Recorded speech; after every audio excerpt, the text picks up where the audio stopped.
Štefánik.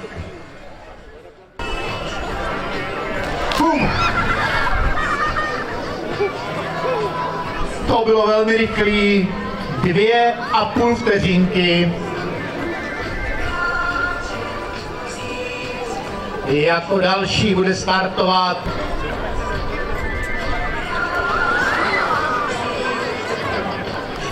dosáhla času 2,5 vteřinky.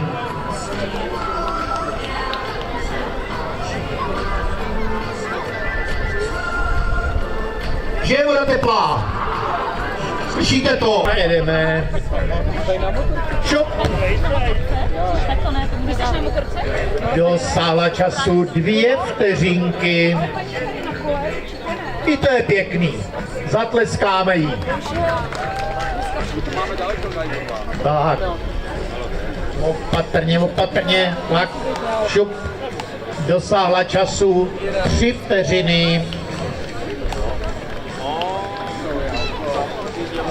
Taky pěkný čas, správně zatleskáme. Jak vidíte, ve vodě se jí líbí. Tak, nastartuje Petr Štefánik z Hartvíkovic. Už to měříme. Šup. Krásný skok, daleko od lávky, kolo nechala na lávce. Verčo, to 3. kolo bylo nejlepší. Jezdi do večera, tak to přejedeš.